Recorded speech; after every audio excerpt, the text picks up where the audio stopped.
Gus Samsudin kenapa di penjara. Nah, kemarin mungkin teman-teman ada yang belum tahu kenapa Gus Samsudin di penjara, dan mungkin ada juga yang sudah tahu ya. Jadi penjara bukan karena dia melakukan pengobatan terus terbukti menipu orang, dilaporkan Gus Samsudin menipu, bukan. Kenapa rata-rata konten Akang ini membahas Gus Samsudin bersama pesulap merah? Ada salah satu kekurang tepatan Ya. ketika pesulap merah menanggapi Gus Samsudin seolah-olah Gus Samsudin ini benar-benar 100% jelek, 100% menipu, 100% melakukan pembodohan publik. Yang nyatanya tidak, karena yang kita tahu hanya di media. Kita yang tahunya itu Gus Samsudin katakanlah penipuan, katakanlah pembodohan publik. Kita tidak pernah datang ke tempatnya, apakah dia memang kesehariannya selalu penipuan. Keluarga saya juga emang ada paranormal seperti itu. Dan waktu itu juga saya ngelihat dengan mata kepala saya sendiri, salah satu keluarga saya mengobati seseorang, tapi tidak mengharapkan imbalan sama sekali. Nah, betul. Dan alhamdulillahnya orang itu sehat kembali.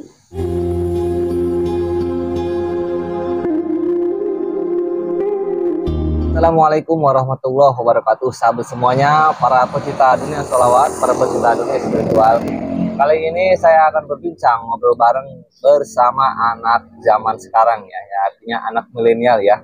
Pembahasan ini berkaitan juga dengan pastinya orang-orang yang menganut ilmu spiritual ya, seperti Gus Samsudin, Mas Karyo, Kang Ujang Bustomi, dan paranormal yang ada di seluruh Indonesia. Karena kita ingin tahu tanggapan teman-teman nih yang masih berumur muda lah ya, atau anak-anak muda zaman sekarang mengenai ilmu Allah yang asli dan anggaplah sesuatu yang goib gitu kan, yang mana pesulap merah mengatakan dukun itu hanya ada dua, tidak kalau tidak nipu ya cabul katanya. Namun pada kenyataannya kita budaya banyak sekali Indonesia ini yang masih mempercayai ilmu Allah yang asli ya, karena menurut saya dukun itu banyak pengertiannya, apalagi di tempat saya ini ya. Oke, mungkin ada beberapa pertanyaan tentang pernyataan dari pesulap merah yang katanya dukun itu hanya ada dua. Bagaimana menurut si A-nya nih? Kalau soal itu ya, saya nggak bisa bilang apa-apa nih. Karena kan saya juga pendidikan soal ilmu goib-goib gitu kan belum terlalu mengerti ya. Paling saya mau nanya dulu nih, apa sih itu namanya paranormal? Oke. Jadi teman-teman ya, jangan salah paham dulu tentang adanya paranormal. Mungkin di Indonesia ini ada banyak sebutan ya. Ada paranormal, ada penganut ilmu hitam, penganut ilmu putih, dukun, dan yang lainnya. Mungkin di daerah teman-teman berbeda-beda, namun pada umumnya kita menyebutnya paranormal. Namun di tempat saya, khususnya di daerah saya, di daerah Banten pelosok, itu tidak ada yang namanya paranormal, melainkan mereka menyebutnya dukun. Nah, di sini jangan salah arti dan mengartikan. Karena yang menyebut dukun di tempat saya itu hal yang lumrah atau hal yang biasa, teman-teman ya. Apalagi teman-teman ini khususnya yang kontra dengan isinya Gus Samsudin, teman-teman yang tidak suka dengan Gus Samsudin, teman-teman hanya tahu Gus Samsudin ini seolah-olah orang yang katakanlah seperti pesulap merah hanya melakukan penipuan dan yang lainnya. Padahal di tempat saya dukun itu ya orang yang membantu, walaupun ada misalkan ada yang menipu, ada yang cabul, itu hanya oknum itu kan ya.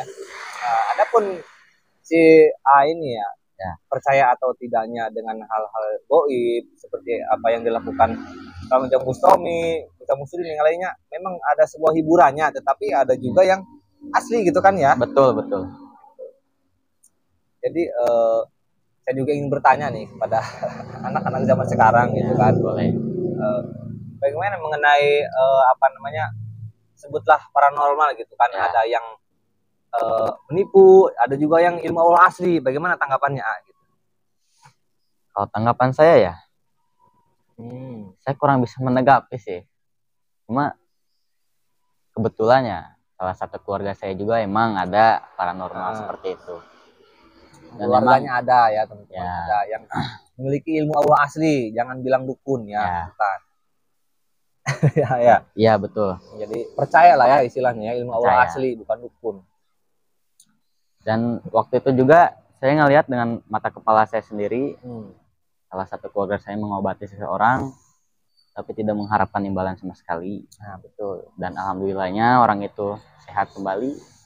Atas izin Allah sembuh gitulah ya. Atas izin Allah sembuh. Nah, ini perlu diingat ya teman-teman.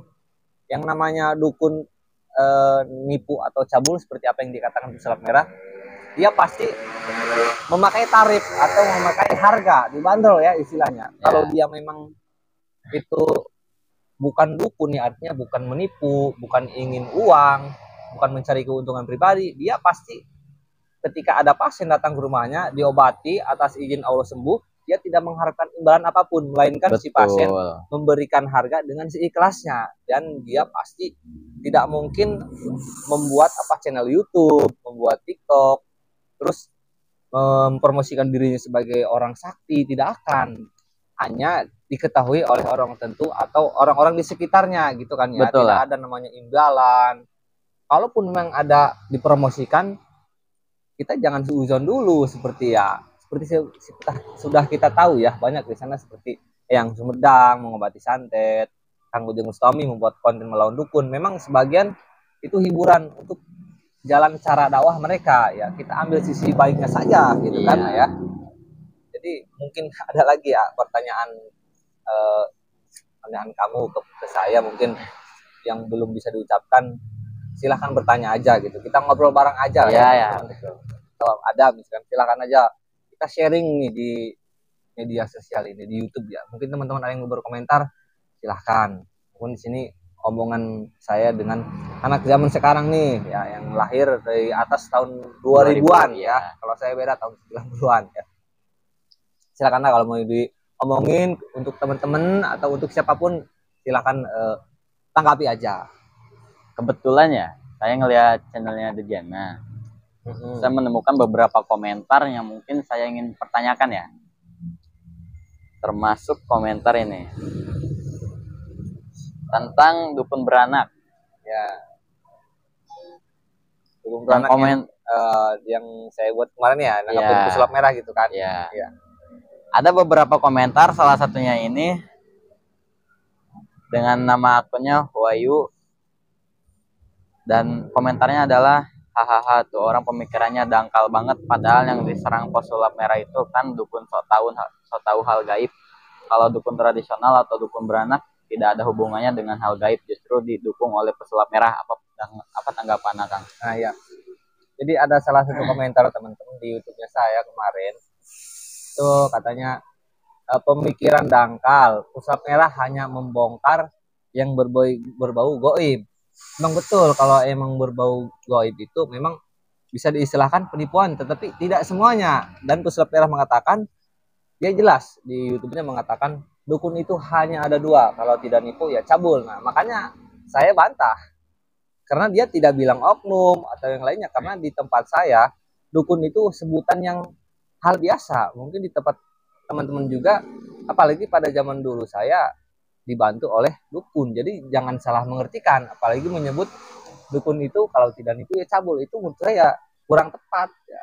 Karena banyak di Banten ini, termasuk saudaranya atau keluarganya sih ini juga orang yang bisa mengobati hal-hal gaib atas izin Allah sembuh ya. Jangan katakan dukun. Jadi dukun itu ya banyak oknum. Karena apa? Oknum di luar sana mengiming-imingi kesaktian. Ini oknum ya. Contohnya misalkan para kiai atau ustadz atau siapapun, jika mereka melakukan penipuan, melakukan cabul, apakah juga mereka disebut dukun?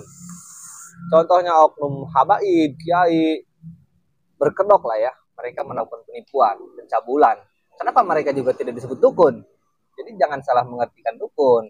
Karena apa? Ilmu asli, ilmu Allah itu ada tetap ya. Jadi kalau teman-teman tidak percaya, datangi dulu, silaturahmi terlebih dahulu, baru membuat pernyataan, membuat fatwa. Jangan langsung melihat ini, oh ini langsung katakan dukun. Jangan dulu, tetapi yang lebih jelasnya kita silaturahmi dulu ke tempatnya gitu ya. Termasuk keluarganya Syah ini juga orang yang bisa membantu mengobati orang ya. Contohnya seperti mengeluarkan penyakit santet, mengeluarkan susuk dan yang lainnya, itu Wallahu alam, memang teman-teman ada yang percaya atau tidak, namun pada kenyataannya itu terbukti ada gitu kan. Walaupun pesulap merah tidak akan percaya dengan hal ini ya, gitu kan.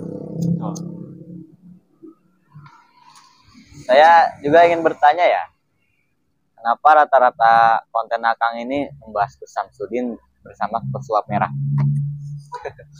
Ya sebenarnya ada salah satu kekurang tepatan ketika pesulap merah menanggapi Gus Samsudin seolah-olah Gus Samsudin ini benar-benar 100% jelek, 100% menipu, 100% melakukan pembodohan publik. Yang nyatanya tidak, karena yang kita tahu hanya di media. Kita yang tahunya itu Gus Samsudin katakanlah penipuan, katakanlah pembodohan publik.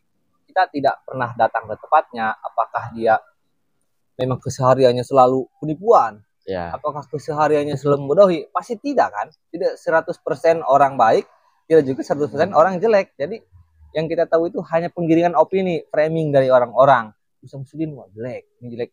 Coba kita datang dulu ke tempatnya. Siapa tahu di tempatnya dia sering sedekah, ada yang dia urus di dalam tempat tinggalnya, di padepokannya, di pondok pesantrennya. Bahkan sekarang dia membangun pondok pesantren yang baru lagi. Jadi kita harus berhati-hati ya, jangan terlalu mudah percaya lah ya.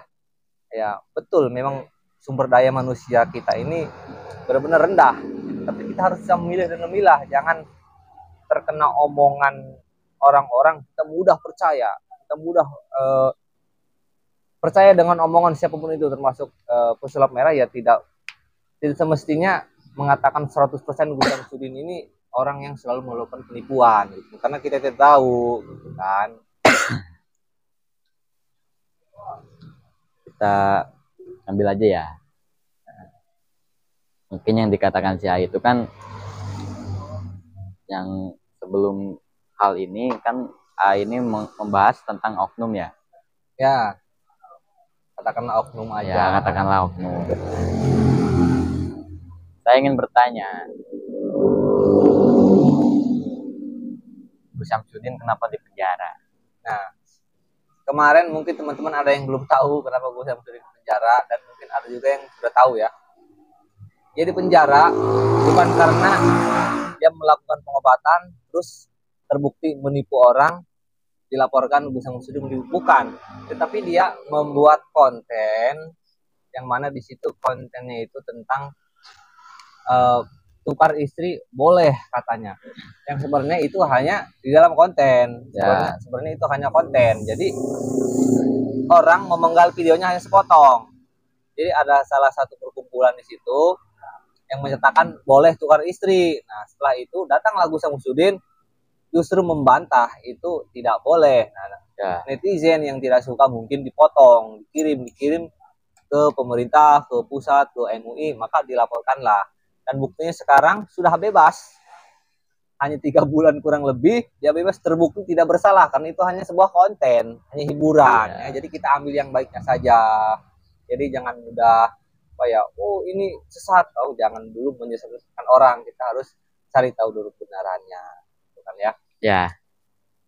Oke teman-teman, mungkin karena waktunya mepet, jadi obrolan kita cukup sekian dulu. Nanti kita lanjut dulu ya, karena ada keperluan yang harus saya lanjutkan setelah ini. Oke, terima kasih ya. Nanti kita ngobrol bareng lagi bersama anak-anak milenial, anak muda yang lainnya. Teman-teman, terima kasih. Ambil yang baiknya, yang jelek datangnya dari saya, yang baik datangnya dari Allah Subhanahu wa taala. Demikian, wassalamualaikum warahmatullahi wabarakatuh.